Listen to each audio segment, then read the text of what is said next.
When we think of the London Underground during the Second World War, we tend to think of its use as an air raid shelter by thousands of Londoners during the Blitz, but it also played a much more proactive role in the war effort.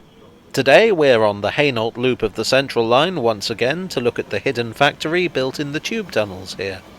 In the 1930s, the Central Line was being extended under the New Works programme, a scheme to extend and modernise the tube under the leadership of the London Passenger Transport Board. The Underground had absorbed the line up to Ongar and with it an arc of track connecting it to a line to Seven Kings. The Underground planned to join this arc of track back to the Ongar line to create a loop. Along the way, they'd build new stations at Gants Hill, Redbridge and Wanstead. Unlike a lot of transport projects, this one proceeded very quickly, and by the end of the decade they had a virtually complete set of tunnels from Leytonstone to Newbury Park.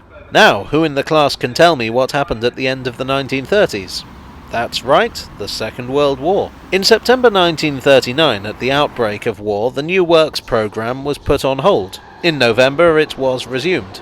At the time, the London Transport Board were very optimistic about the war, but by May 1940 they had changed their mind and decided to suspend all work except that which was safety critical. So on the Central Line they had 2.5 miles of tunnel with no track, no power, and 3 far from complete stations. Enter the Plessey Company.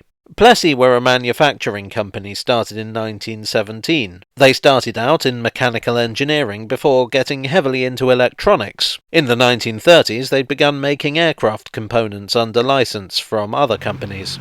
When war broke out, they were very much in the right place at the right time. The Luftwaffe evidently agreed because in the autumn of 1940 they bombed the Plessey factory in Ilford twice. Ilford being not a million miles from the Central Line tunnels, the Plessey Company approached London Transport and the Air Ministry about using them.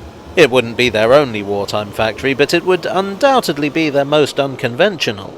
The authorities in question agreed, and so conversion began. The factory wouldn't be completed until March 1942, although it was already in use well before then.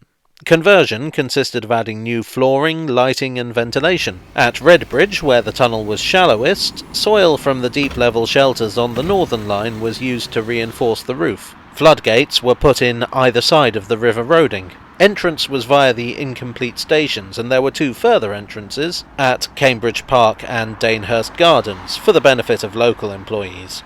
There's also this ventilation shaft at Redbridge, but I don't know if it has its origins during the war. The factory took up 300,000 square feet of space, and once all the different tunnels and passages were added up, a length of 5 miles. Foremen were supplied with bicycles to get around, and the first trains to run in the tunnel were those on an 18-inch gauge battery electric railway.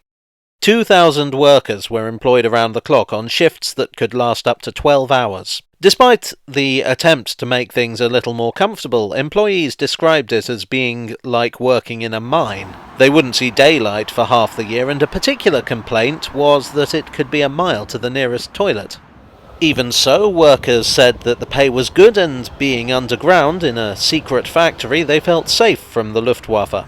Dennis Barron, who worked in the factory in his teens and was interviewed by the Ilford Recorder in 1985, said there was a tremendous feeling of camaraderie, and the £1.50 a week seemed like a fortune at the time, particularly to a 16-year-old. The factory was a great success, producing 8 million shell and bomb cases, millions of aircraft components, and vital electronic parts, numbering in the hundreds of thousands. The legendary Halifax and Lancaster bombers used wiring sets manufactured here. Electric starters for fighters, gear levers for tanks, field telephones, radios and fuses all had their origins underground. The end of the war in 1945 brought an end to this strangest of factories.